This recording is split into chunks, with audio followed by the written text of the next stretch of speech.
Además tienen la clase grabada. Ok, pues bueno. Y No se entonces, grabó cuando estaba yo llorando y quejándome. eso fue el detrás de cámaras. Eso es para la edición especial del curso, crudo y sin censura. Ahorita es la edición comercial, sin bloopers. Bueno, sin la menor cantidad de bloopers posibles. Vamos a comenzar, ¿vale? Continuamos con nuestro camino por la filosofía de la educación, que fíjense, a medida que estoy viendo esto, más que filosofía de la educación, no sé cómo tú lo veas, Pavel, pero me suena más a una historia de la filosofía enfocada a la educación. Me recuerda bastante a la materia que tuve en la prepa que se llama Historia de las Doctrinas Filosóficas. Va, solamente que aquí lo estamos dando con un toque muy especial, estamos dando nuestro propio sazón. Es que hoy vamos a ver a dos figuras nodales en el desarrollo histórico de la filosofía occidental y que bueno, la educación le debe bastantísimo a este par de señores. Ándale, Sócrates y Platón. Vamos a ir, antes de conocer sus ideas, pues a conocer a estas figuras y sus entornos, ¿sale? Para ir entrándole un poquito más a detalle a lo que propone. Bueno, Sócrates va a ser una figura que va a vivir aproximadamente en el siglo IV antes de nuestra era. Su fecha de muerte, la que recuerdo más, no sé por qué, data en el 399 antes de nuestra era, más o menos. Por ahí corrígeme si tengo un error temporal. Pues bueno, Sócrates es hijo de una persona que trabajaba la piedra, era cantero su papá, y su mamá era partera. Es importante conocer los antecedentes de este brother porque va a influir en su filosofía. Como lo hacía su papá con la piedra, él va a pulir, va a calar las ideas y los argumentos de los demás para poder extraer de este modo el conocimiento.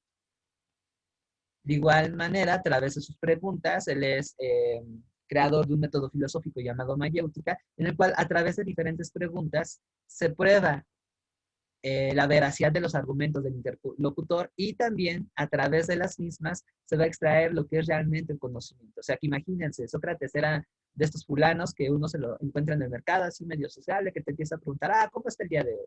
¿Cómo crees? ¿Va a llover? No, pues que sí. ¿Y por qué crees que va a llover?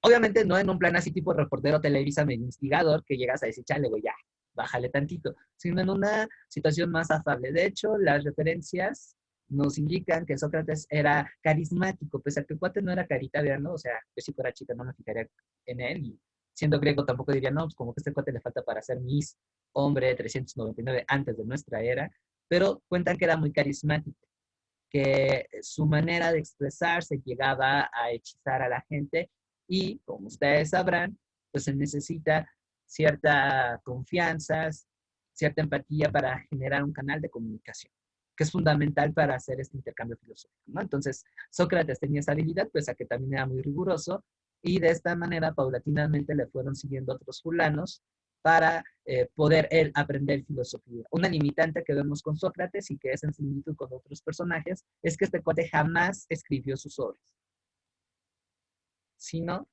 él exponía su sistema filosófico a través del diálogo y justo a través de esas pláticas, charlas, es como más adelante otras figuras recuperaron su pensamiento.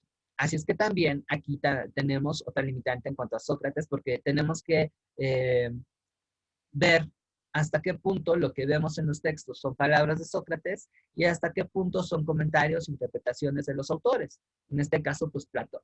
Ahora, un poco para irnos metiendo más en este drama, Sócrates le toca vivir una época álgida dentro de la historia de la Grecia antigua. En este periodo se está dando lo que se conoce como la Guerra del Peloponeso, en el cual después del conflicto con Persia, Esparta y Atenas, que eran las ciudades más poderosas de la Hélade, se están enfrentando entre ellas para ver quién logra la hegemonía, es decir, el protagonismo, la dominación sobre toda la Grecia antigua. Recuerden que Grecia, hasta antes de Alejandro Magno, no era un estado unificado, sino que cada ciudad andaba en su cotorreo.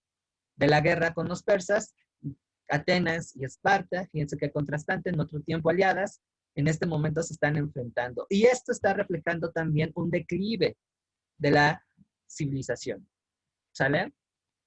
Entonces, algo no está saliendo bien entre los griegos Y eso es lo que está poniendo mucho a pensar a Sócrates. El contexto se va a extender a la vida de su alumno más destacado, porque Platón tuvo mucha gente famosa. Dime, Ilse. ¿En qué año estamos? Estamos en el siglo IV antes de nuestra era. Es la época de Pericles, de, digamos, también la retirada del Imperio Persa. Están sucediendo cosas muy, muy interesantes.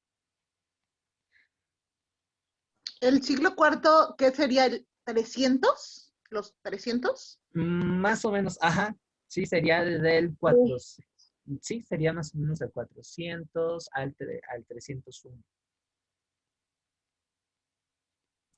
Sí, exacto, del 400 al 399, ¿no? Acuérdate que, no, al 301, que vamos de regreso. Acuérdense que antes del nacimiento de Sí, Cristo, la ajá, sí, datación porque va, cronológica ajá, va de retache. Hagan de cuenta que es como el salto de la ranita. sí. ¿Va? Ajá, como la Entonces es República, siglo cuarto antes de Cristo. Ajá, antes de Cristo. Ajá. sí. Y bueno, Entonces de iba hecho, para atrás. exactamente, de hecho, durante esa época se viene Alejandro Magno. Bueno, ya está en los 420 y pico, más o menos siglo V. Estamos justo en esta transición cuando pasamos de Atenas y Esparta a lo que más adelante va a ser la hegemonía de Macedonia. De hecho, ahí estamos cubriendo con Sócrates, Platón y Aristóteles esa temporalidad histórica entre el siglo V y el siglo IV. ¿Va? Bueno, Platón va a compartir ese entorno.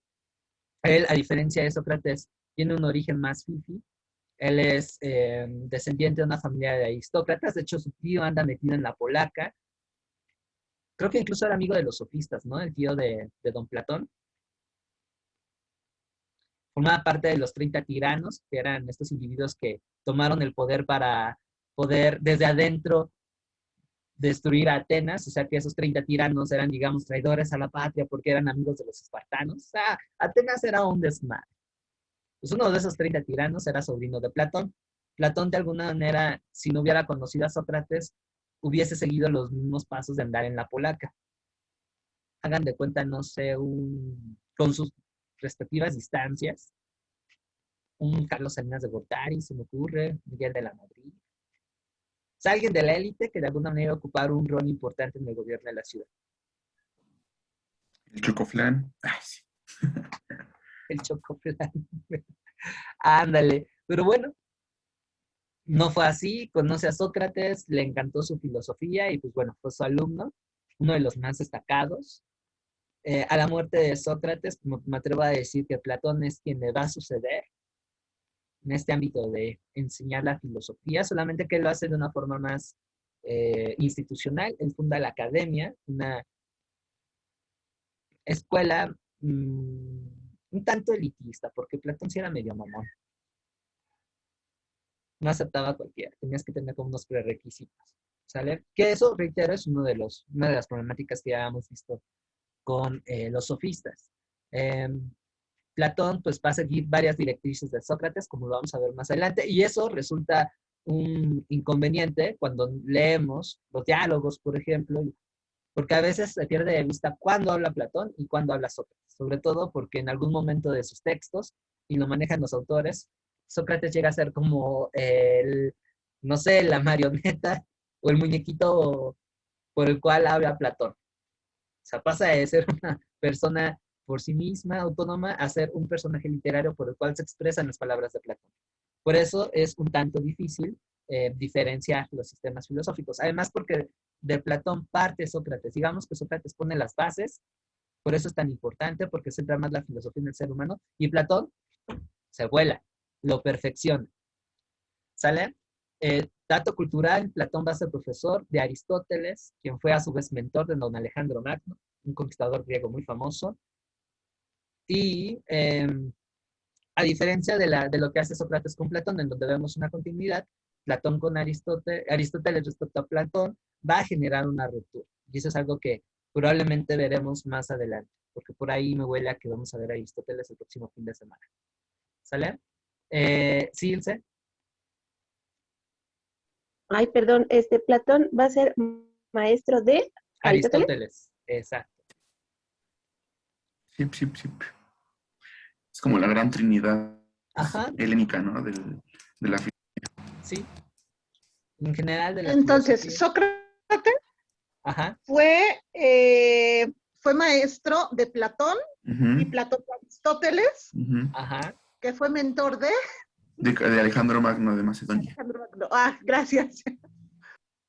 Es bien interesante. Ya estoy avanzando en la línea del tiempo para que comprendan mejor esta situación, porque efectivamente, como dice Fabián, a pesar de que, por ejemplo, Sócrates y Platón crearían este mundo ideal, o sea, sentado las bases por el señor panzoncito y bonito de Sócrates, Aristóteles, a diferencia de ellos, ya se centraría en un mundo mucho más material, ¿no? Tan así que sentaría las bases de la biología, de la física, de la lógica, la astronomía, o sea, el tipo trabajaría prácticamente todo, todo. Fue un filósofo completo porque abordaría todo ámbito de conocimiento. ¿Qué pasó, Itze? También decían que Platón funda la escuela, ¿tiene un nombre esa escuela?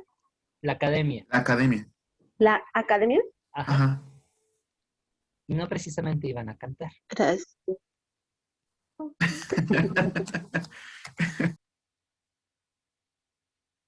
Gracias. Así se llamaba la academia, o sea, no era la academia fulanita. No, No, era la academia. academia. Ujú. A De hecho, secas. igual ahí como dato, ¿no? Ajá, para que lo vayan agregando. En la lectura de Werner Jaeger, él menciona, ¿no? O sea, bueno, no sé cómo leyeron esa lectura, pero para mí fue una delicia porque eran como puros chismes. O sea, era de cómo vivían los griegos, a qué se dedicaban, qué vendían, casi, casi, ¿no? Y la academia y el liceo eran nombres de gimnasios, eran nombres de antiguos gimnasios ubicados en la Atenas helénica. O sea, eran tan concurridos los gimnasios, los mercados, las tiendas, los simposios, todos estos lugares que influyeron en cómo nombraron Platón y Aristóteles sus escuelas. Platón la nombraría la academia, como el nombre de este gimnasio, y Aristóteles el liceo, que también era un gimnasio. Pero como un gimnasio. Un Ajá, un gimnasio. gimnasio donde iban así a hacer ejercicio y todo eso, pero también era un lugar en donde pues platicaban, conversaban mucho de sus temas de política, de filosofía, Ah, así. Sí, no era como los de ahora que nada más llegas a hablar de proteínas y este y ese- sacarse fotos. exacto. Es que, bueno, como yo había leído en las lecturas, perdón, la redundancia anteriores, esa, ¿cómo decirlo? Esa preparación, esa gimnástica del cuerpo tenía como que la misma importancia que la intelectual, ¿no? Exactamente.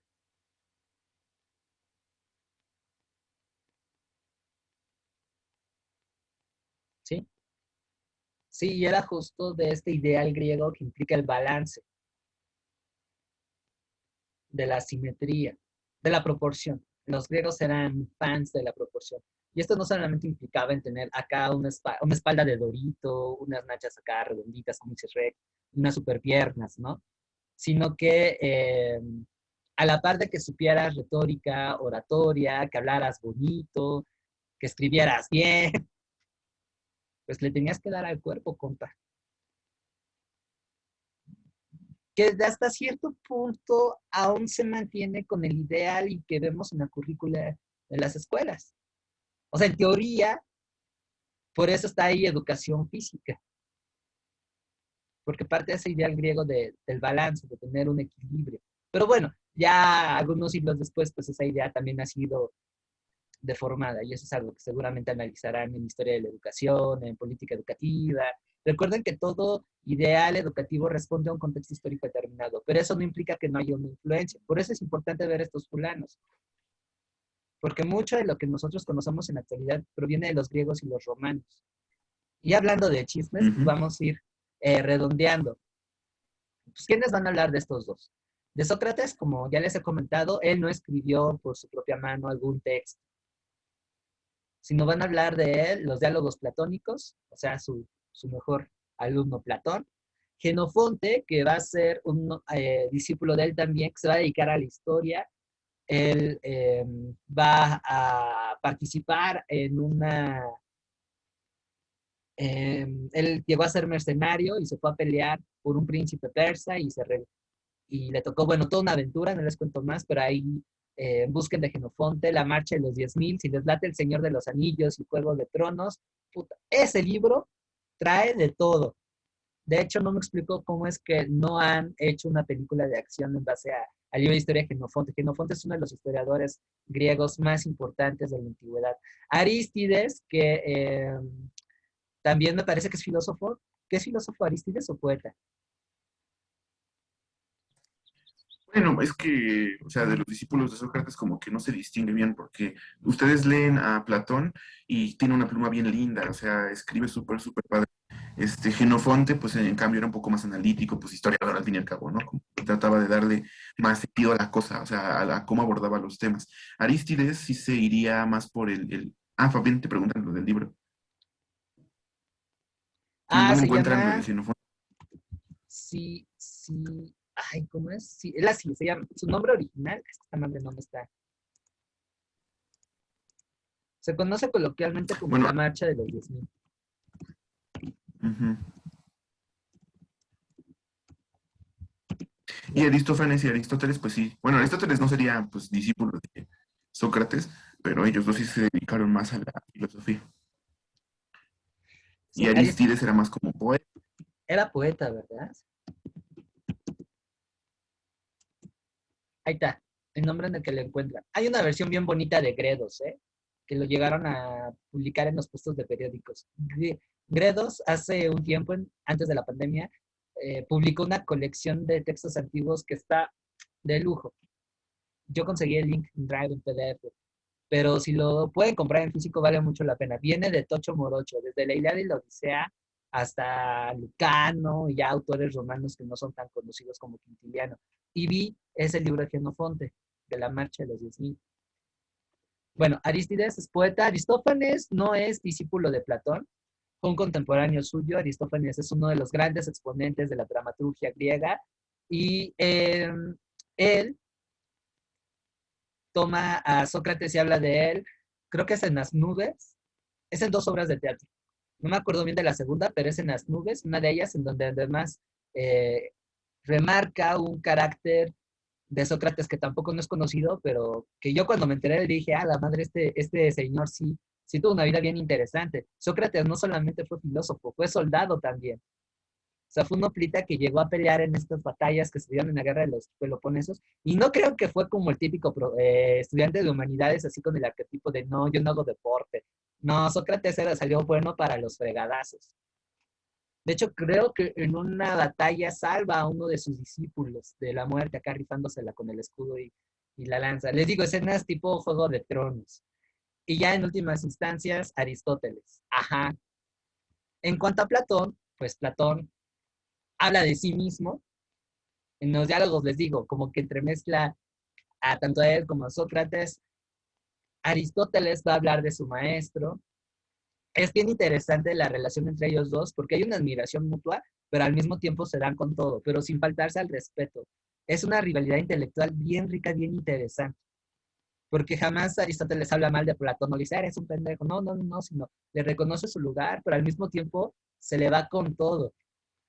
Además de eso, pues bueno, Platón al ser todo un fenómeno en la filosofía, un rockstar, pues muchos van a hablar de él. A tal grado que inclusive hay una subcorriente de la filosofía que se va a dar mucho más adelante, que son los famosos neoplatónicos, Porfirio, Plotino y todos esos brothers, ya al final de la Edad Antigua. Así es que hay abundante material para hablar de Platón, ¿sale? Así es que por eso tenemos una mayor precisión histórica. A diferencia de Sócrates, que no es tanto, ¿sale? Ahora, les digo, es importante conocer dónde vienen las cosas para entender ya de manera más concreta su pensamiento. Vamos a diferenciar, a integrar este análisis a partir de varios subtemas, siguiendo la lectura del presidente indio, que está bien buena, ¿eh? La verdad es que sí me gustó bastante. Costó un poquito de trabajo, pero sí me gustó. Voy a intentar sintetizarla porque el cuate en el texto parece una escopeta. Dispara una bala y ¡pum! Se expande a varias temáticas, pero lo hace de tal manera que no te pierdas. Sin embargo, para no hacer tan extensa mi participación, voy a intentar hacerlo lo más concreto posible. El primer apartado que vamos a ver es el hombre y la naturaleza. Y ahí es en donde vemos uno de los mayores aportes que Sócrates le va a dar a la filosofía. Primero voy a empezar por Sócrates y después lo voy a complementar con Platón, ¿va? Pero voy a ir más o menos matizando cuando hable de fulano y sutano. Para Sócrates, a diferencia de otros pensadores, a él le interesa la causa última de las cosas. Se va por la esencia, ¿sale? Pero a diferencia de los presocráticos o físicos, en donde veían esas esencias en la naturaleza, Sócrates lo hace, digamos, en lo significado, en lo esencial, en lo que, cómo lo entiendes, ¿sale? Así es que la mayéutica, por ejemplo, que es un método y por el cual también pasó a la historia, no es otra cosa que un encadenamiento de razonamientos inductivos. O sea que, repasando un poco esas clases de lógica, cuando estamos hablando de un razonamiento inductivo, estamos hablando de partir de lo singular, de casos concretos, hasta llegar a verdades generales o universales, que eso es lo que él pretende. Por eso era tan preguntón el güey. ¿Sale? Entonces, él era como Mafalda. Para que se den una idea, Sócrates y Mafalda tienen algo en común. Preguntan el por qué a partir de casos concretos. Y el abanico de esos casos concretos debería llevar a verdades esenciales. De tal manera que, a diferencia, por ejemplo, el relativismo de los sofistas que decían, no, todo es relativo y depende del enfoque cómo lo veas, así, ¿no? Suena muy, no sé, como coaching de superación personal, de todo depende de la vibra que tú lo manejes. No, Platón dice, no, perdón, Sócrates dice, Nel Pastel. A pesar de las particularidades, hay un orden. ¿Sale? Hay verdades esenciales, pero esas verdades esenciales no se descubren por revelación, no te lo van a decir los dioses. Y aquí es en donde a lo mejor nos empieza a caer mal Sócrates. Bueno, a mí me encanta, pero a mucha gente no lo ve así. Y es que tenemos que razonar, tenemos que pensar, tenemos que romper con este confort de dar las cosas por hecho, o así son, o es mi opinión, y ya. No hay, y se ve muy bonito toda esta parte de la filosofía porque te reta, te reta. Entonces, acuérdense que razonar no es nada más poner cara de, sí, como si estuvieran en Televisa en plena entrevista, y decir cosas rimbombantes, ándale, exactamente. Sino confrontar esos pensamientos, el famoso porqué de las cosas. Como los niños, y hay algo que me gusta mucho el trabajo de Pavel, y es que él está laborando con pequeños filósofos. Los niños son filósofos por naturaleza, se preguntan constantemente el por qué. Eso es algo hermoso que desafortunadamente no lo estamos estimulando. Sócrates de alguna manera nos lleva a ese punto de la infancia, donde nos maravillan las cosas y nos lleva a una inquietud de preguntar el por qué. ¿Sale? Ahora, esto no implica juicios sesgados. Recuerden que la razón intenta obtener un grado de objetividad. Es decir, una referencia que te permite explicar por qué son las cosas. No es nada más hacer 100 preguntas y decir, pues ya así fue, y ya no. Tiene que haber un fundamento, un ingrediente que amarre, ¿no? Ahora, algo también muy importante que se va a ver en otras corrientes filosóficas es que Sócrates va a tener una perspectiva optimista del hombre. El hombre es capaz de, a través de su entendimiento, poder tener una relación armoniosa con el universo. O sea que eso, por ejemplo, chocaría con este supuesto que vemos ahora de no, el hombre es el virus y tiene que extinguirse para que el planeta se salve. Ahí Platón diría, naranjas dulces. En realidad el hombre, al ser el único ser con esta capacidad de razonar, puede tener la posibilidad de poseer una relación más armoniosa con su entorno. Más bien ahí es el desbalance de la virtud, del que no es un hombre virtuoso lo que está haciendo que el hombre mande el planeta a la fregada. ¿Sale? Ahora, en esta perspectiva bastante esencial e idealista, Sócrates y Platón van a ser caracterizados por eso, por ser idealistas. Platón va a ampliar más lo que hizo Sócrates. Él va a decir que lo que integra nuestra realidad está integrado por 3 factores. ¿Sale? Un factor esencial indeterminado, que no sabemos qué es, que es el apeiron. Un límite, que es lo que define a la idea o a la cosa, llamado peras. Y la esencia, lo que hace ser, el aitón. ¿Sale? Aquí lo intenté expresar gráficamente en un triángulo. Pavel, no sé si me salió bien. Aquí apela a tus superpoderes filosóficos, eres mejor que yo en ontología. Superpoderes. No, sí, sí, de hecho sí va bastante, bastante bien. Ujú. Bueno, aunque bueno, ¿no? Igual esta cuestión de Apeiron y el Peras sería un poquito más de los presocráticos, pero Ajá, sí, lo rescata súper bien Platón para fundamentar esta cuestión del mundo de las ideas que ya había como cimentado Sócrates. sí, y justo a eso voy. Con esto sentamos las bases de una teoría ontológica, una teoría del ser, de la explicación de la esencia de las cosas, que implica que todo lo que vemos a nuestro alrededor, y aquí va a sonar también un poco a psicología, son significados, son ideas, pero estas ideas no existen por sí mismas, sino que son un reflejo de un mundo externo, de un mundo metafísico. ¿Sale?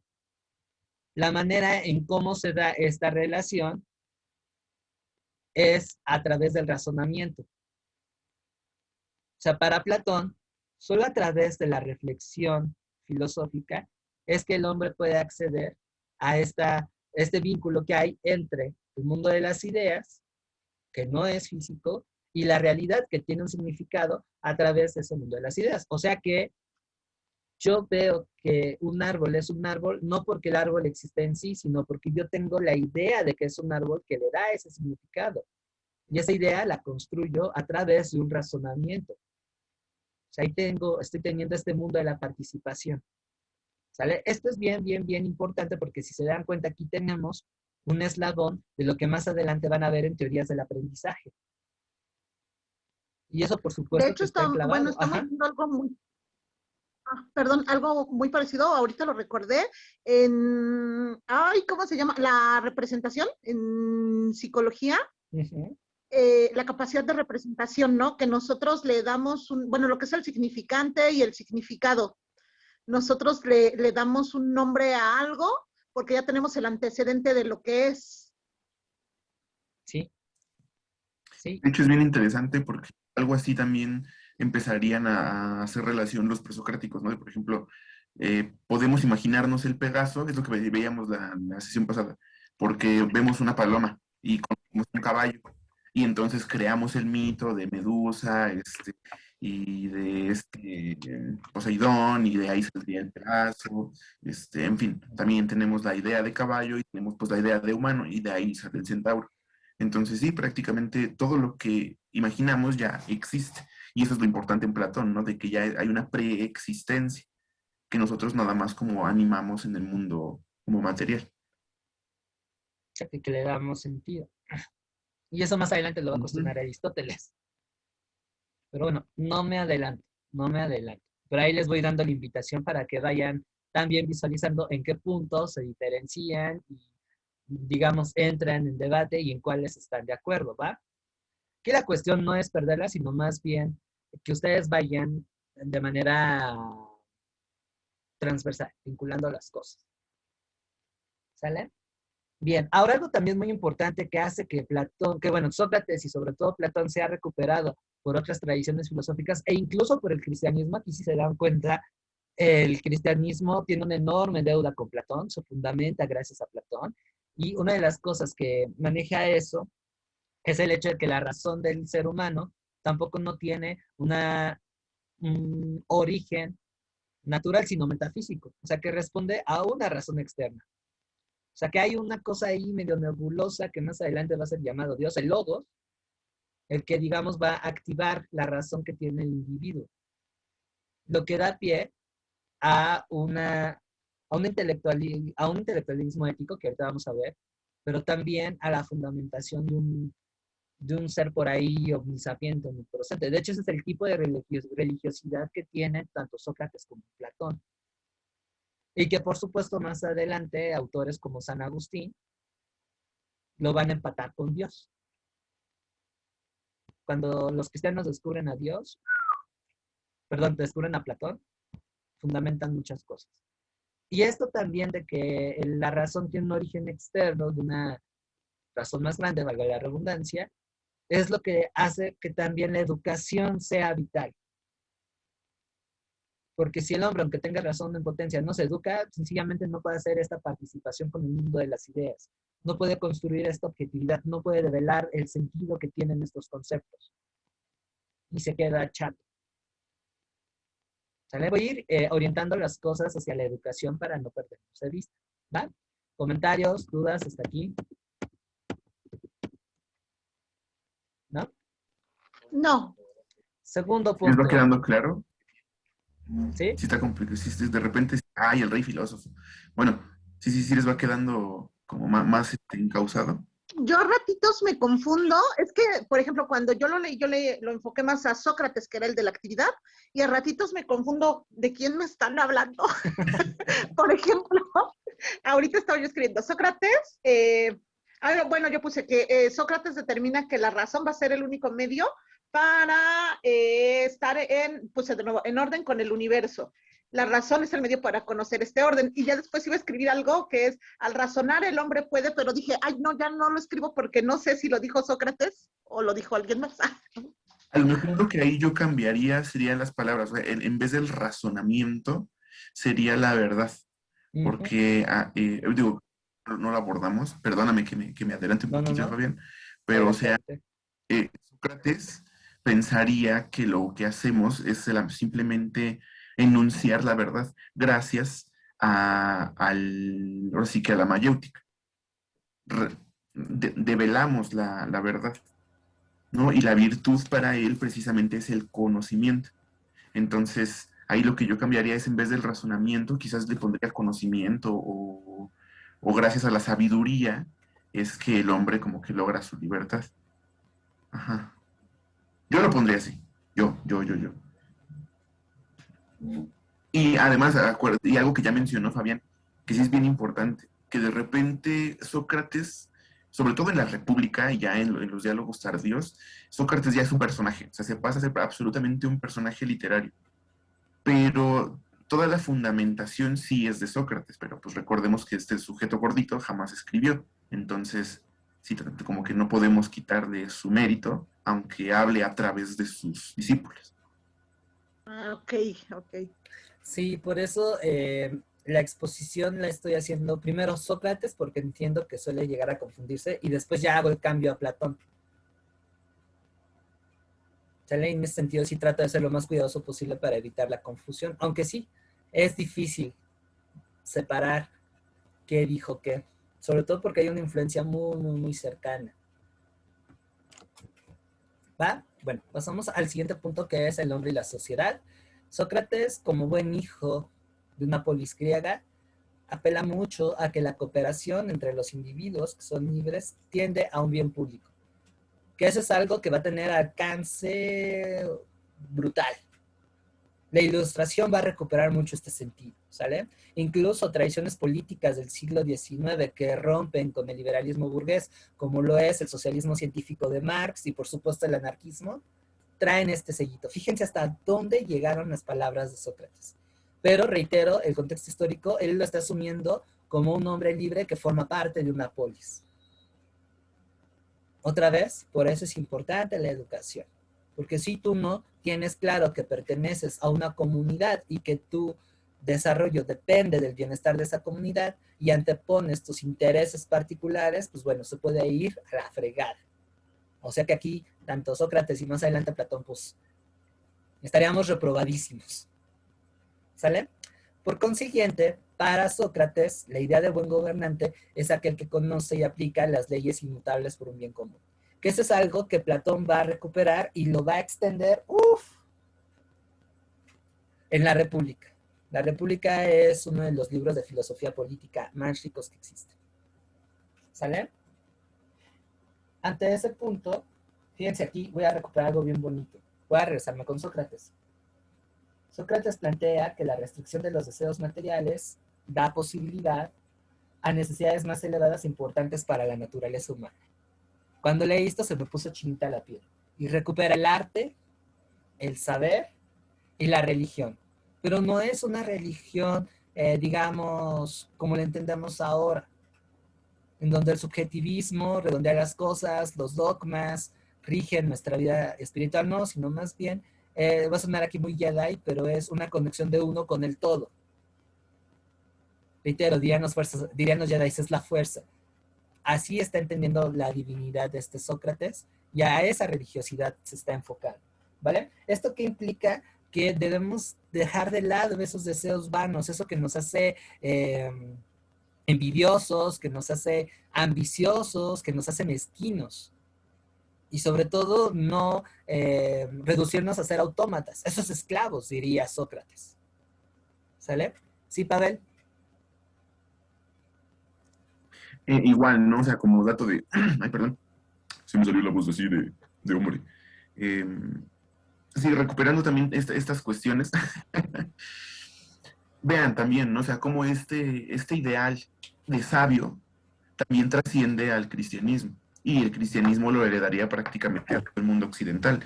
El hombre que renuncia, el humano que renuncia a los placeres físicos, a la fama, a la fortuna, al A la gloria. reconocimiento social, a la gloria, o sea, todo esto también sería después, o sea, sería inyectado con hormonas por Platón y ya después por San Agustín, por Santo Tomás, sería heredado también a nuestra cultura, ¿no? O sea, la cultura que también tenemos, es más, hasta el propósito de la universidad, ¿no? Es un lugar en donde se le da predominio al saber intelectual que al físico. Entonces sí, también así, este aspecto es súper, súper importante en Sócrates. Es más, hasta él consideraría que era su deber divino, lo que le había encargado Dios, iluminar a las personas pues para que elimináramos la ignorancia. Entonces sí, es importantísimo este aspecto. Ya, perdón. Perdón, una interrupción, una pregunta. Aquí, por ejemplo, cuando ustedes hablan de la virtud, aquí es que no sé qué tan bien utilizo los términos.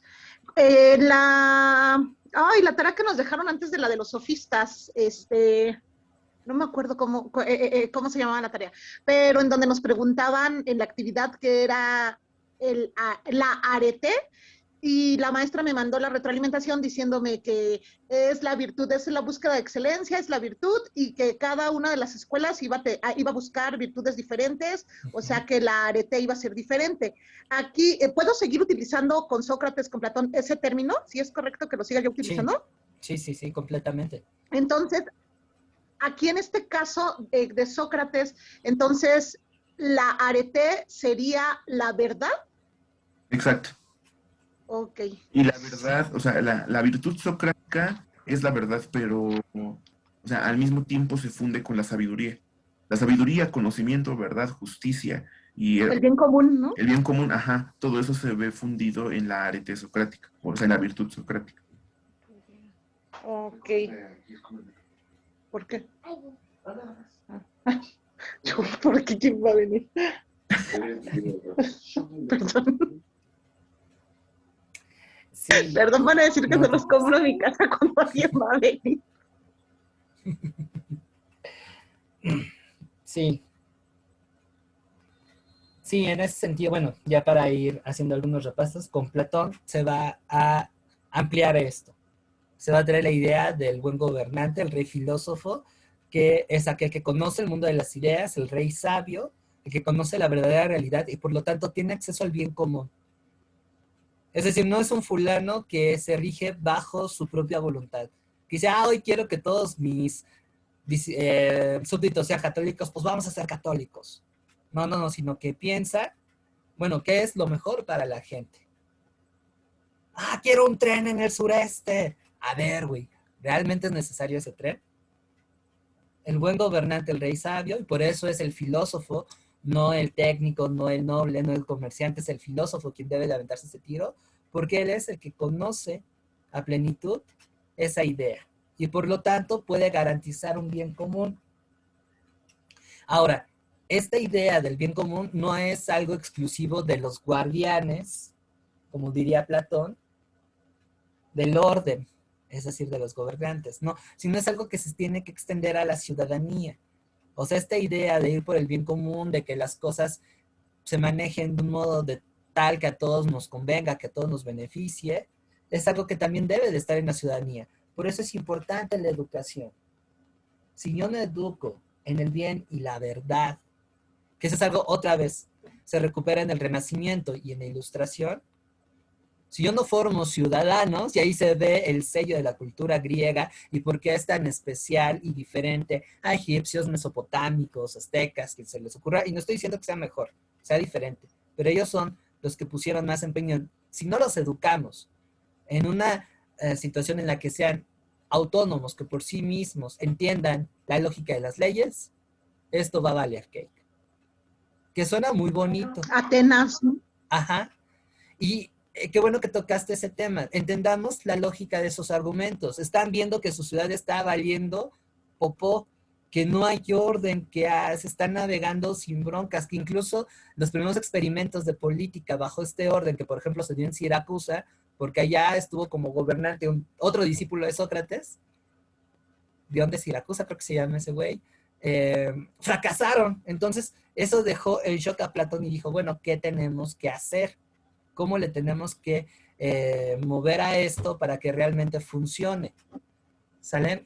Ahora, esta idea de totalidad también tiene un as bajo la manga. Ándale. Y mira, ahí tienes la influencia de Sócrates en los estoicos. Eso me gustó ese meme del maestro Splinter con las tortugas ninja. Sí, así es Sócrates. Ahora, sí, ande. Sí, está bien chido. No, nada. No, sí, por eso les escribí la frase que me dieron Itze y Teresa, se las leo. Es de Marco Aurelio, que pone, los hombres han nacido los unos para los otros, edúcales o padécelos.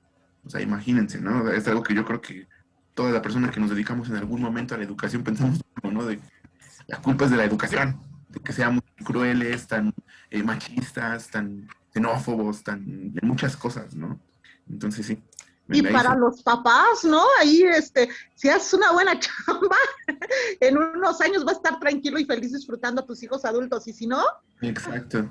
Bueno, aquí también extiendo más esta crítica. No solamente es hacia un ámbito privado, es decir, la familia, sino también la sociedad y el Estado. ¿Qué chingados están haciendo para abonar en esa educación?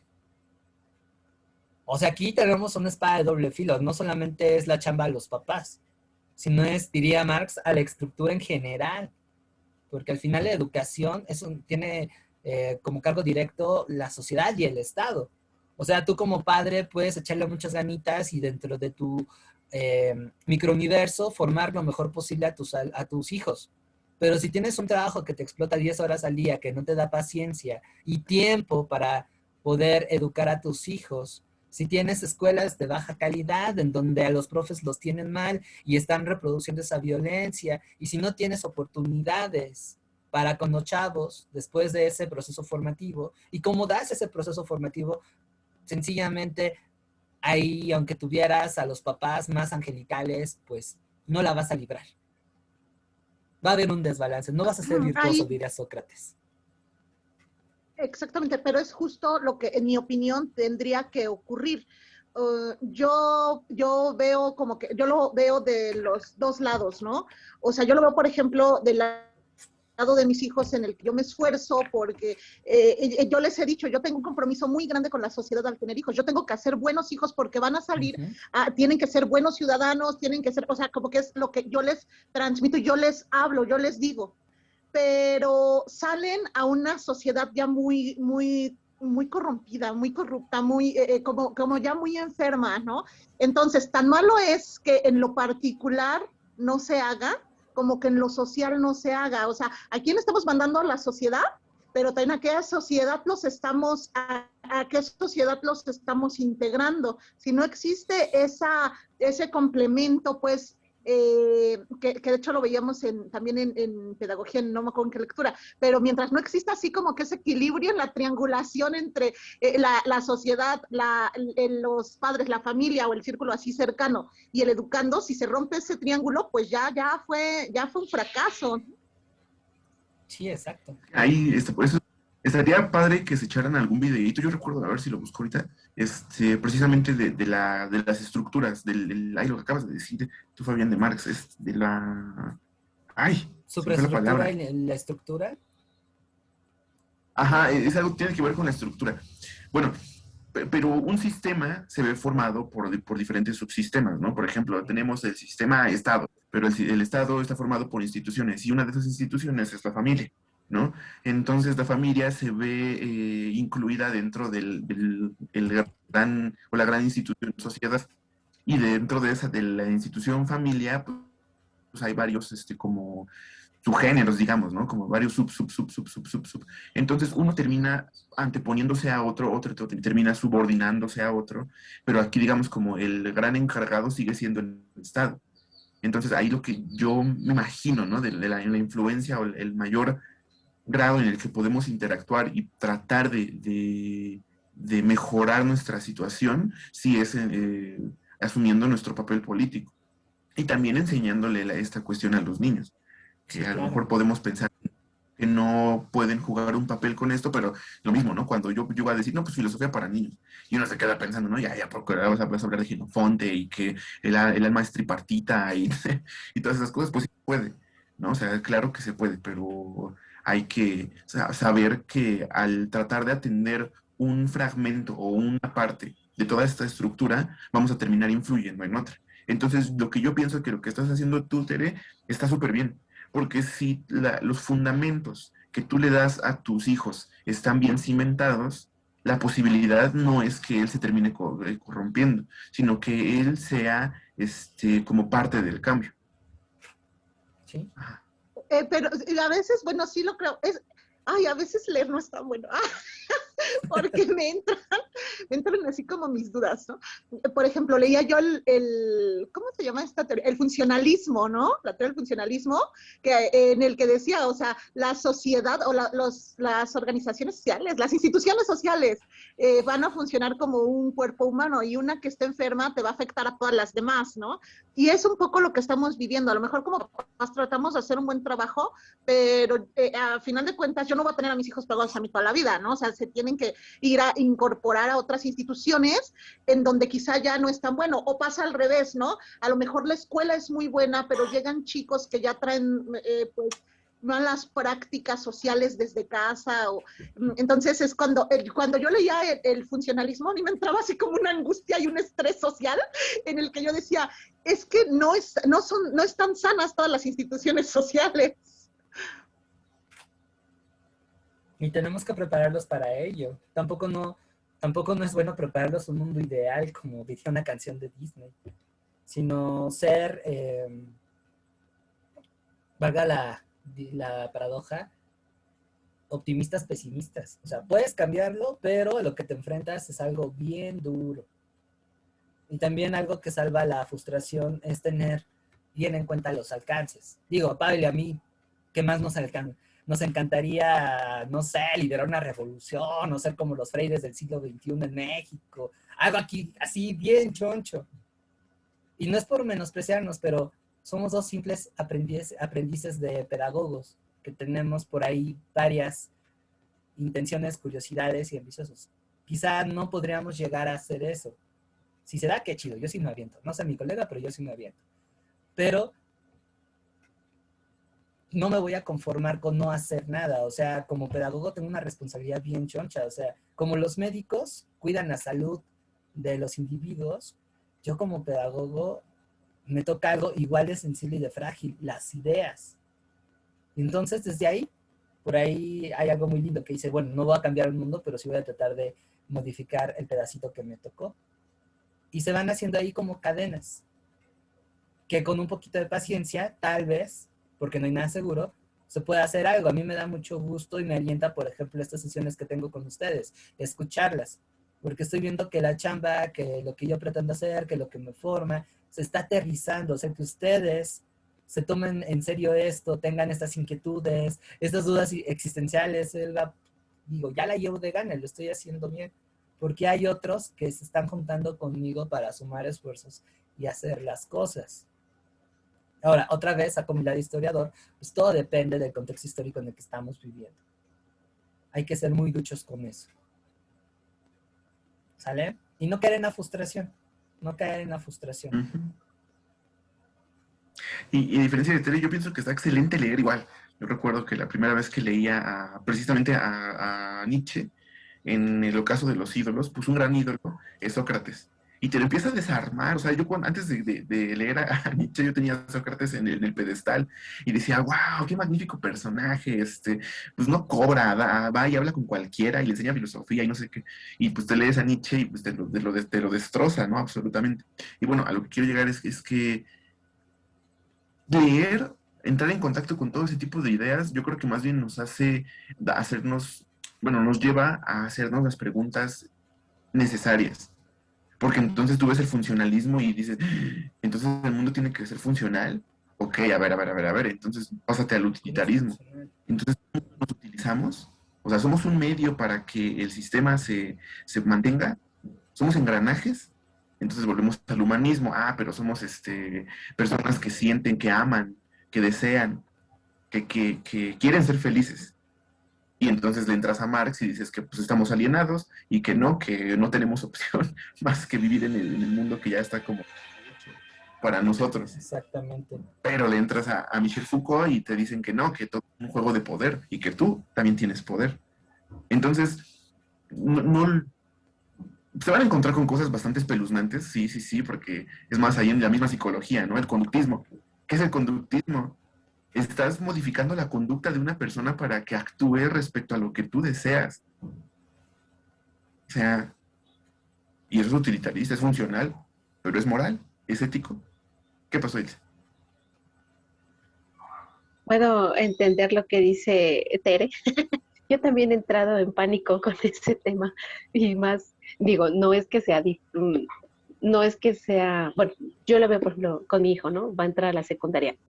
Entonces, ahorita que pues estamos en casa, bueno, pues aquí yo superviso y veo todo, ¿no? Pero yo pienso, ¿no? Cuando sea presencial, voy a caer en pánico, ¿no? Pero yo llevo un trabajo de psicoanálisis por muchas otras cosas, ¿no?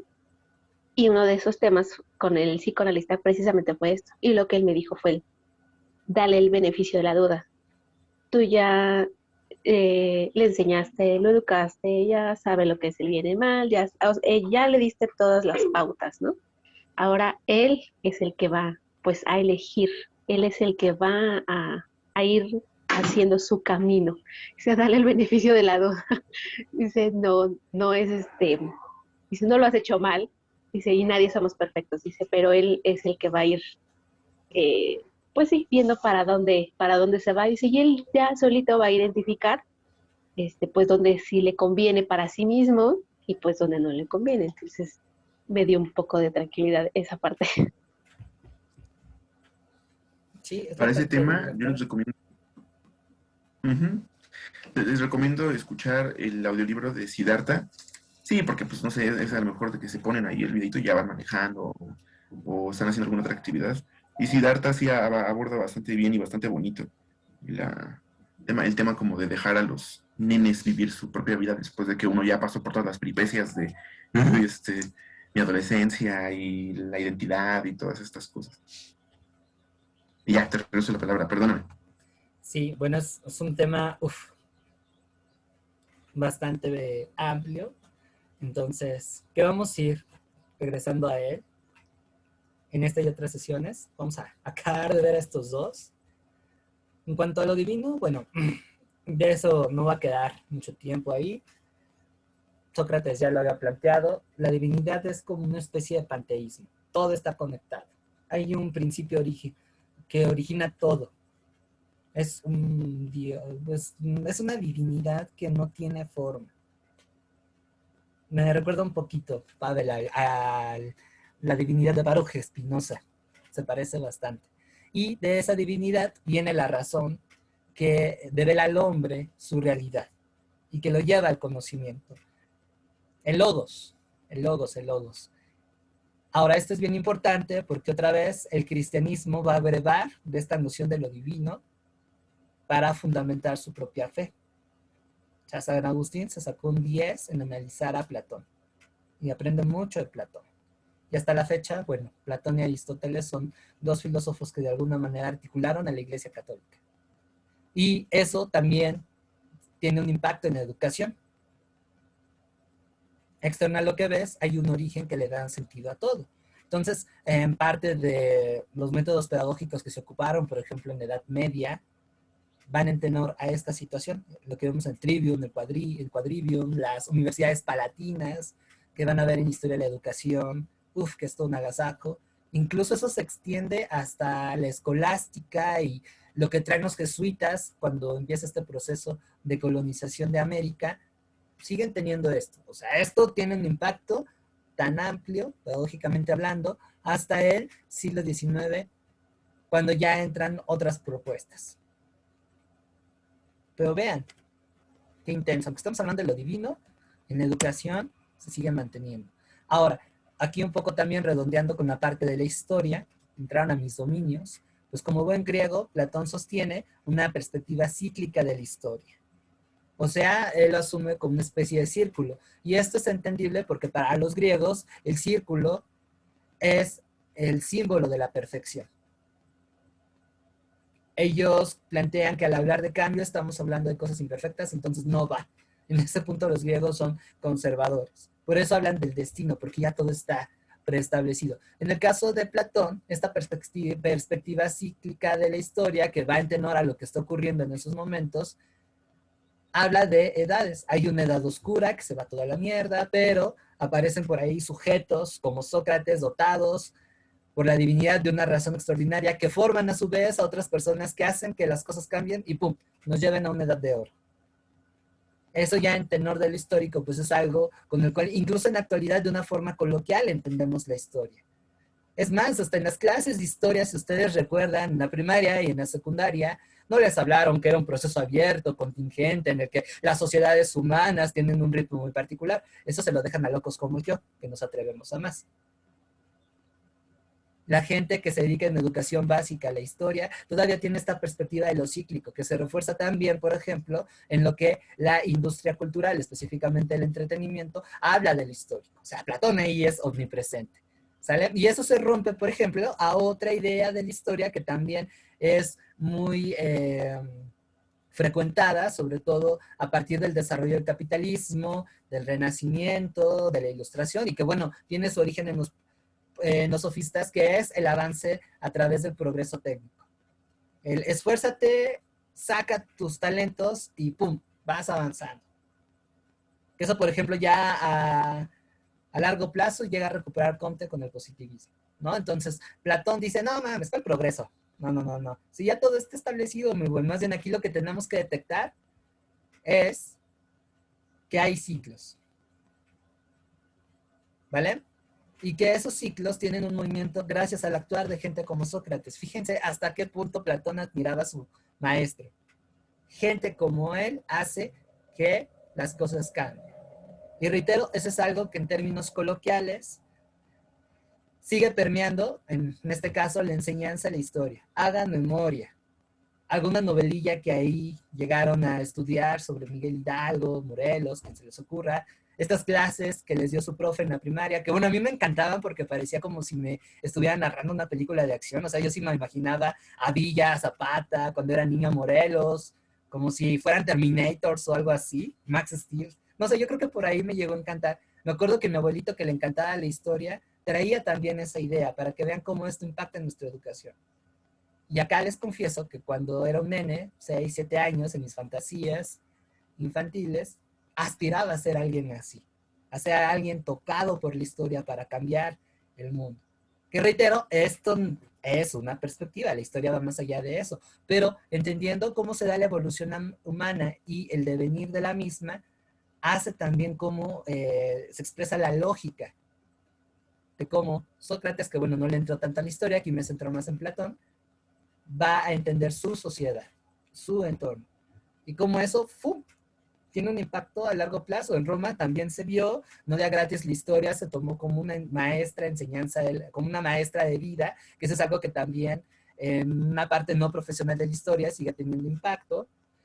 Por supuesto que si ustedes leen cómo se ocupaba la historia en la Edad Media, por ejemplo, se rescataba esto, modelos de conducta, las famosas hagiografías. Yo te pongo la vida de los santitos para que tú aspires a este plano de superioridad.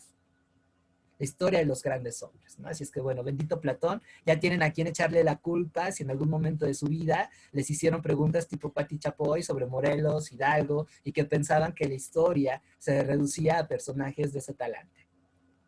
¿Sale? Y que los demás no contábamos. Pero bueno, eso ya es harina de otro costal. ¿Dudas hasta aquí? Eso ya la discutirán en Historia de la Educación. No.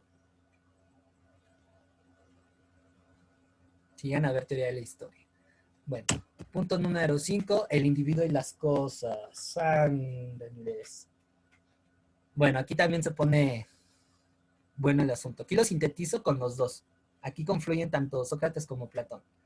Para ellos el alma es la parte directriz primaria de la persona. Y está ligada a lo que es la virtud.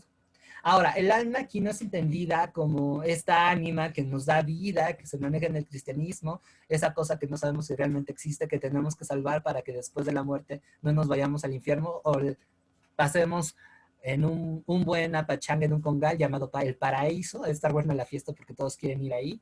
No, ese concepto de alma no está en Platón ni Aristóteles. Ellos plantean que el alma es esta conciencia, es lo que nos hace ser.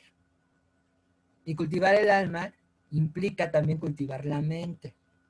Y para eso se necesita de libertad. Aquí resulta paradójico porque si ustedes leen un poquito La República y analizan algunos diálogos que inclusive hemos tocado anteriormente, se habla de una especie como de totalidad, como del rey sabio controla todo, ¿no? Que por ahí de hecho también se agarró Hitler y compañía. Hitler también leyó a Platón, aunque no lo crean. Hitler sabía leer. Pero acá lo que se plantea es la libertad. Sin libertad, ¿sí? Rápido. Pero de cualquier manera, sí se le da un origen mítico. En Sí. La República, no recuerdo en qué libro, o sea, sí dicen, ¿no? Sócrates, que, bueno, ahí sí, más bien, yo diría Platón, ¿no? Ya ocupando Es a en el Sócrates Timeo, como es su en el personaje. Timeo. ¿Es en el Timeo? Cuando explica el origen de las cosas.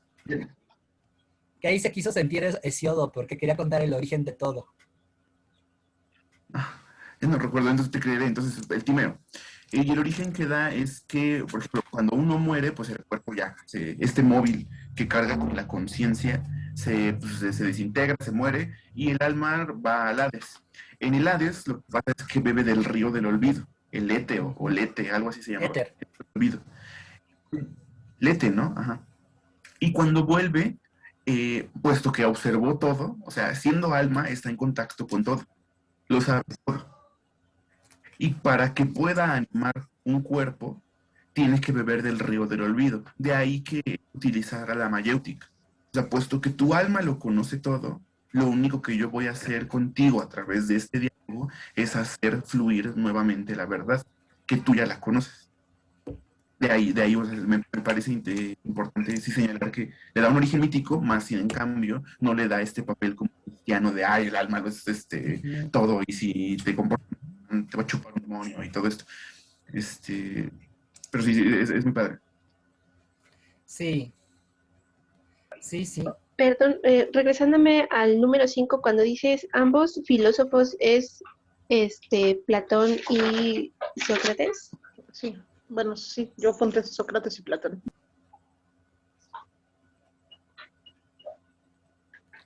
Sí, Sócrates plantea esta cosa del alma y otra vez Platón la va a ampliar y la va a explicar más a detalle con lo que comentó Pavel.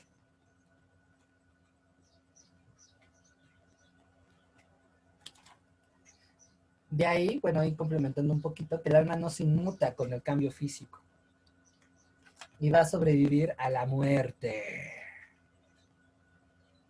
O sea, lo que muere es el cuerpo, no el alma. Que eso también lo sacaron los cristianos. Bueno, de hecho, no, también los judíos llegaron a esa conclusión.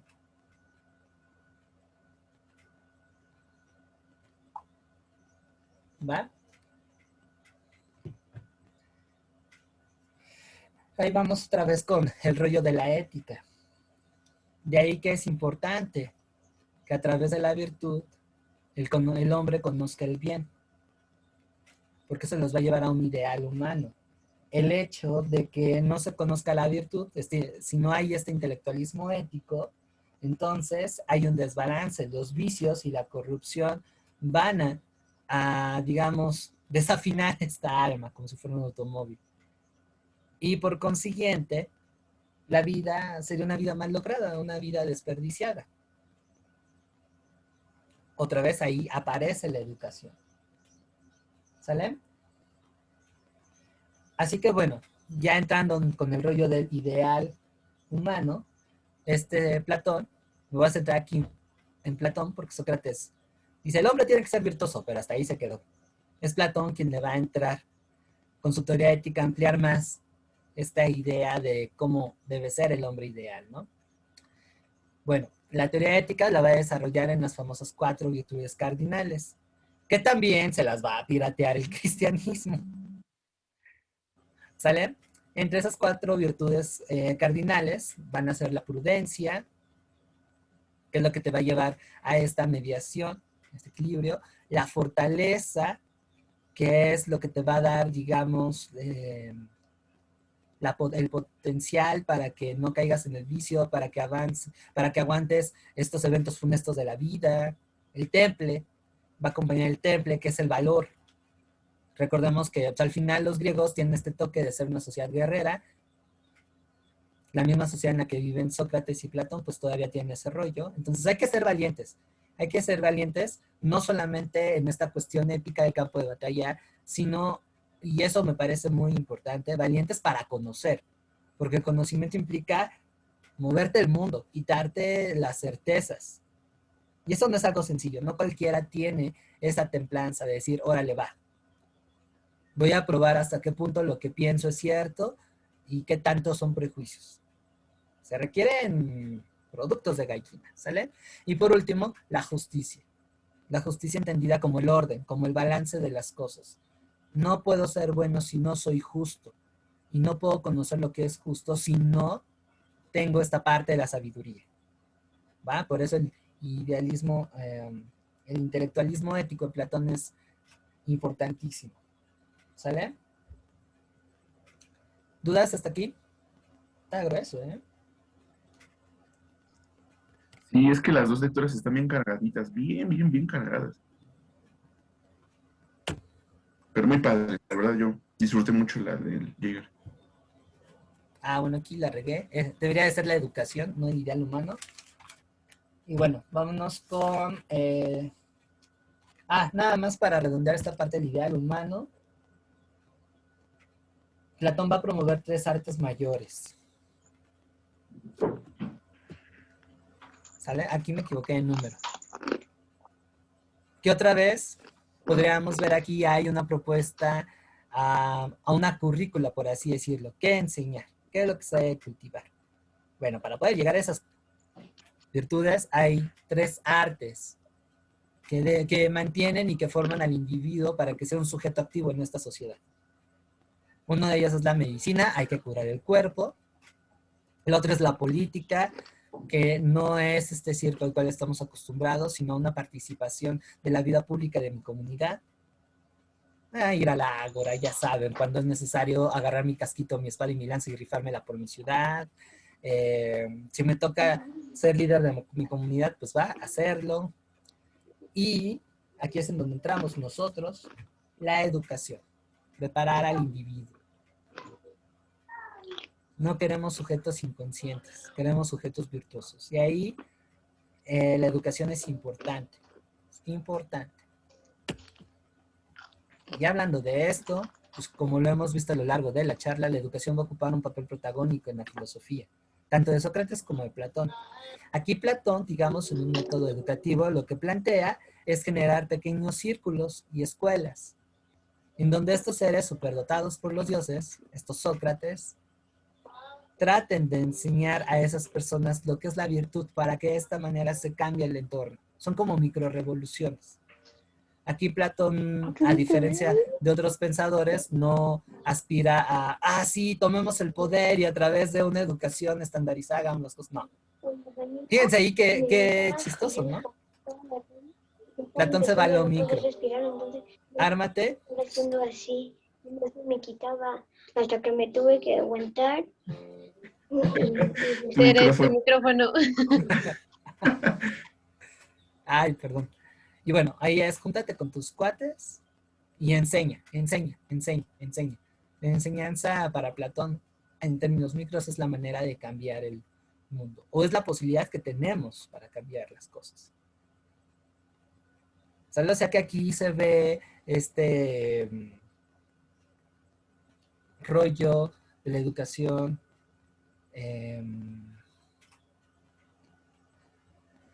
como un proceso no solamente formativo, sino transformativo. Por eso había un especial cuidado en la educación. ¿Qué enseñamos? ¿Cómo enseñamos? ¿A quiénes enseñamos? O sea, ahí da ese toque mamoncito Platón. Porque de esa manera podemos cambiar las cosas. Y eso es algo que, bueno, pensadores posteriores van a recuperar y tienen su alcance hasta en los que actualmente andan o anduvieron, ¿no? O sea, Giro, Freire, ya si nos vamos un poquito más atrás, Freinet. O sea, todos estos pescadores, pues sí, son pescadores de hombres los católicos. Todos estos educadores. Es domingo, me está ganando el ambiente de misa.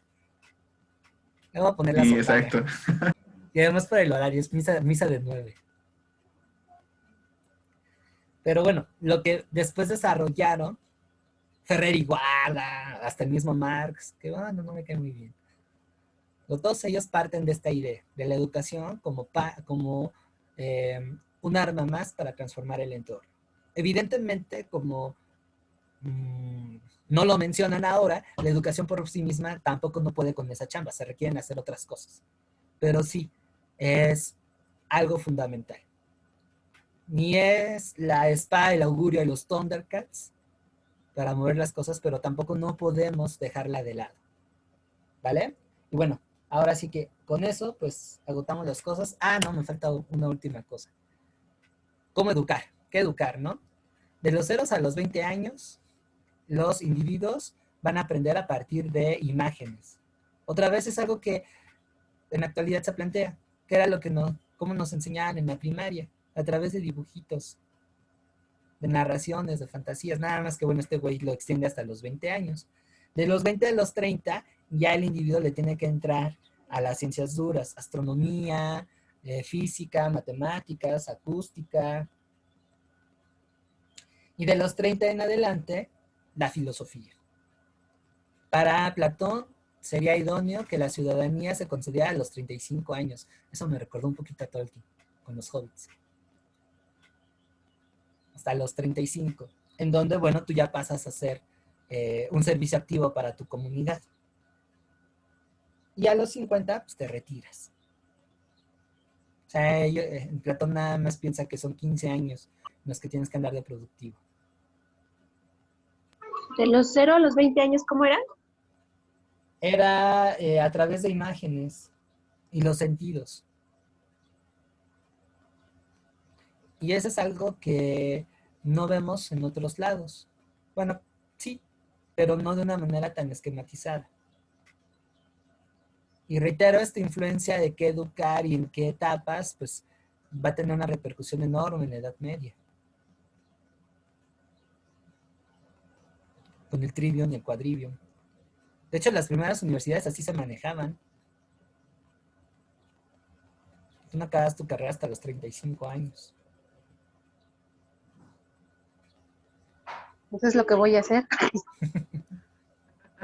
Está bien. Está bien, te vas a volver una reina filósofa. Exacto. Cuando te pregunten, tú diles, no, es que yo sigo el libro de Platón. Ándale, sigues el esquema educativo de Platón. Y pues ya.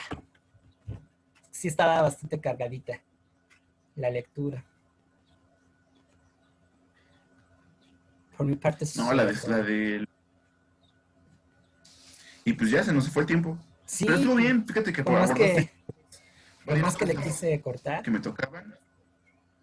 No, es que sublimar toda la información que traen las lecturas, no, es complicado. Pero estuvo súper bien porque todavía estuvimos como media hora o 40 minutos yo llorando de que ya no podía. Sí, de desahogo. Sí, es necesario, claro, Sí. sí, por eso yo no lo veo mal. No, al contrario, y son buenos. Incluso si lo requieren, les digo, podemos hacer una pausa en las sesiones y hacer este trabajo de desahogo y de catarsis. No pueden aprender Ujú. tampoco si ustedes no están bien. No, no es una producción en serie. Exacto. Sí, decía María Montessori que cada persona somos un producto artesanal. Entonces, precisamente por eso es que en el modelo de Montessori se trabaja a cada niño con un profesor como, se les llaman sombras, se le asigna una sombra. Entonces, esta persona se encarga de la educación de esa persona única para que sea formada de una manera artesanal. Entonces, sí, necesitamos este cuidado. Es como que nos rezanamos, ¿no? Es como que nos damos esa enjuagada de cara al espíritu para poder aprender.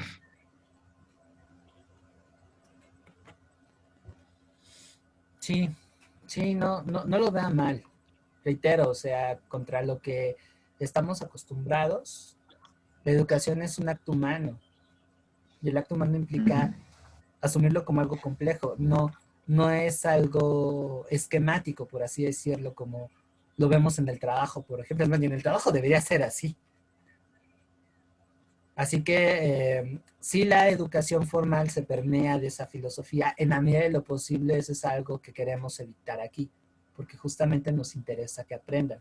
Además hay que aprovechar la ventaja que nos da la libertad de que no estamos sujetos a tienen que entregar actas el 24 y no sé qué. Es Así que horrible, no calman, manches. sí, o sea, aprovechemos eso. Aunque Pavel y yo Incluso en la yo, semana, ay, perdón. Bueno, aunque en la semana Pavel y yo acordamos los objetivos y los fines de cada sesión, esto no implica que no las consideremos. En parte porque pues también nosotros lo vivimos. Así que no, no, no, no se sientan de hecho, culpables por eso. Ahora sí vas. exacto, exacto, era lo que iba a decir. No, no era lo que iba a decir. Sí, sí, no se sientan culpables. O sea, no piensen que se ocupa mal el tiempo. De hecho, pienso que está bien. Y hasta yo quería proponer, porque en donde trabajo, damos o sea, he tomado cursos así como para relajación, meditación, cosas por el estilo. Y a lo mejor estaría bien que a lo mejor pasamos una hora, así como de ahí a ver qué es la frónesis, qué es la entelequia y todas estas cosas medio raras, y dedicarnos a lo mejor 2, 3 minutitos así como de, ah, muevan su cuellito, respiremos, cosas por el estilo, para que también ustedes se sientan en mejor disposición. Sí, digo, a lo mejor no una hora porque es un montón de información, pero yo sí le entro. Ya, perdón, nada más, y ya le estoy quitando. Es que una de las preguntas de la actividad es lo de la mayéutica. Entonces, nada más para ver si me quedó claro, es ese encadenamiento del conocimiento que va de lo particular para crear como que conclusiones generales. No, ese es el Más que inductivo. generales, universales. Ese Ajá, sería el inductivo. No es Cuando ese la hablamos, mayéutica. la mayéutica estamos hablando de la construcción del conocimiento a partir de preguntas. exacto. O sea, el método Mafalda. ¿Y por qué? Ok, yo le puse encadenamiento de razonamientos inductivos, parten de lo singular a verdades generales. A pesar de las particularidades, hay un orden y hay verdades esenciales. Está ¿Sí bien, es eso? sí, ¿Sí? a mí me suena bien abordado, pero más que generales son universales, porque Universales. algo generalizable no tiene que ser, no es necesariamente verdadero, ni es necesariamente Exactamente. aplicable en todos Exactamente. los aspectos. Cuando, ay, ¿cómo? No, sí, sí estás bien.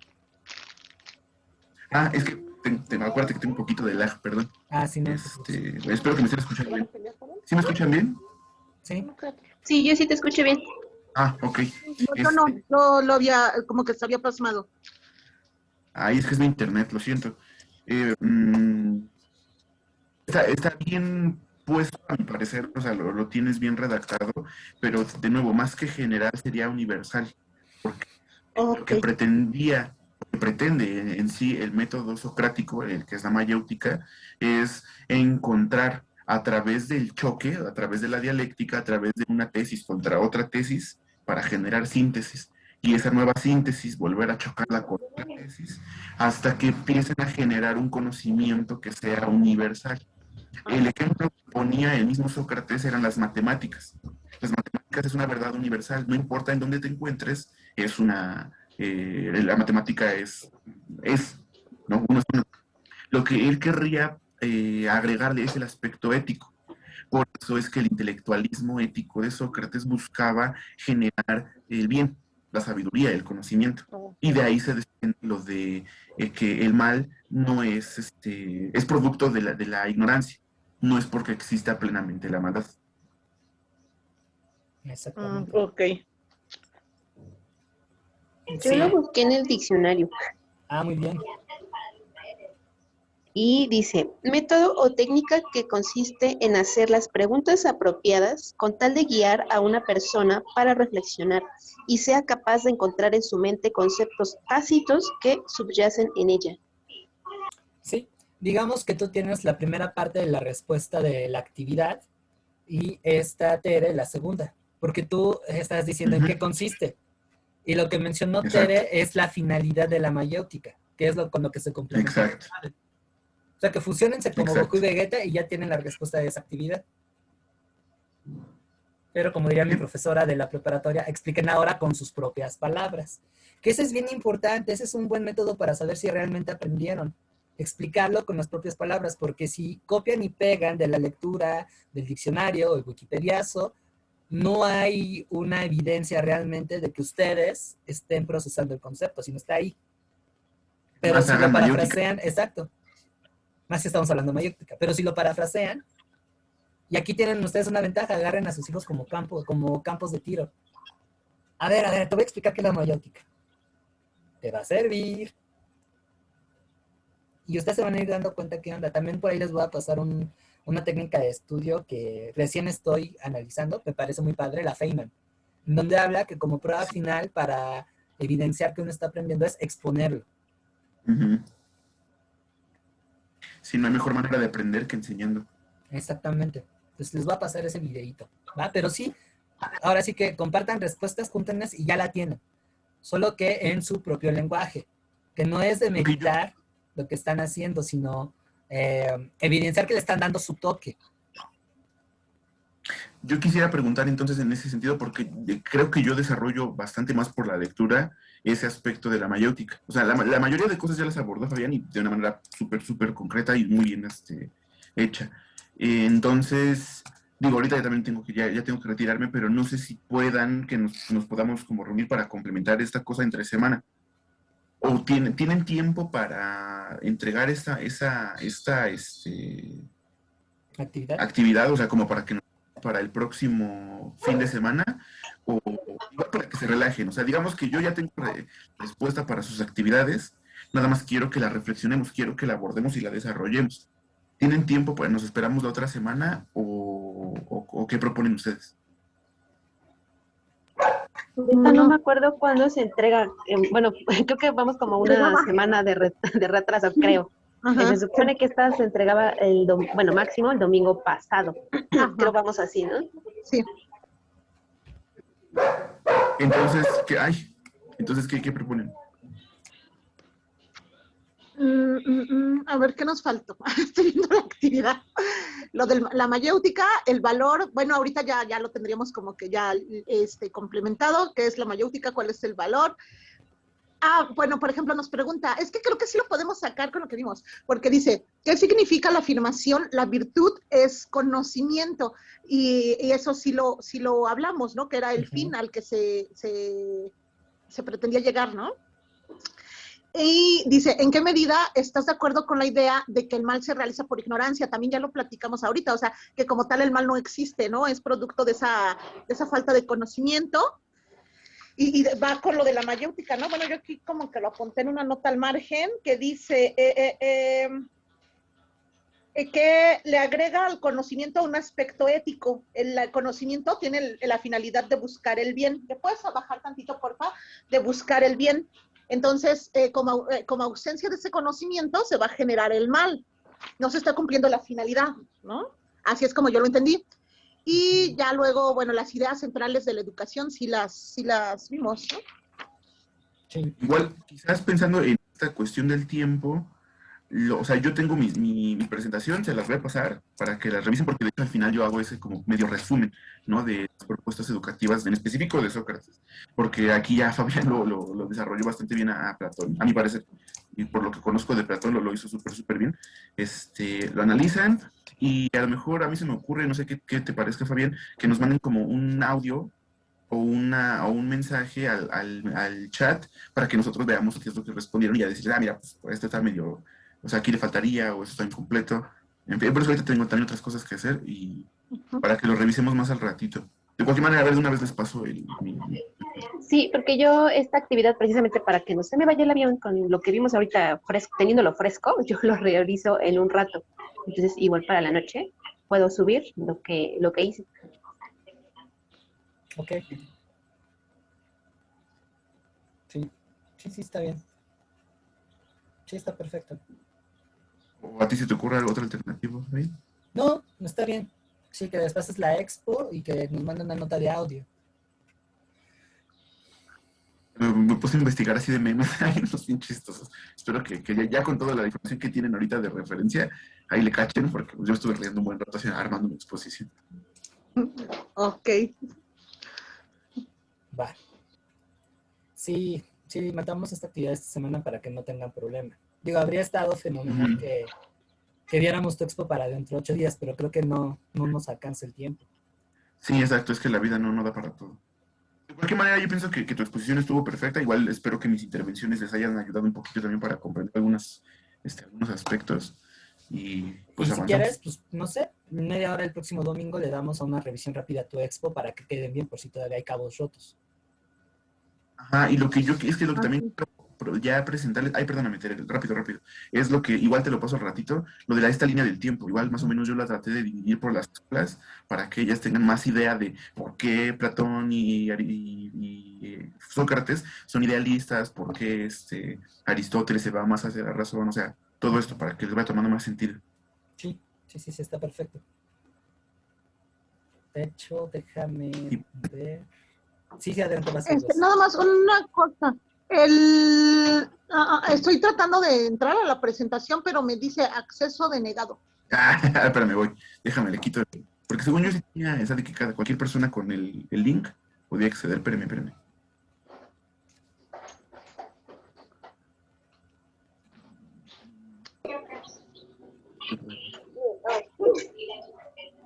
Así pide un acceso.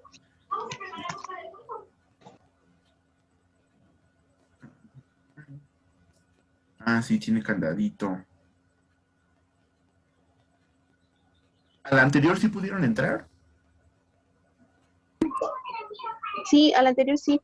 Ya, bueno, aquí en el teléfono me da la opción de solicitar acceso, entonces ahí le piqué. A ver, pues vuelvan a entrar. Ya, el segundo, es el bueno. Ahí sí ya dice como de sharing.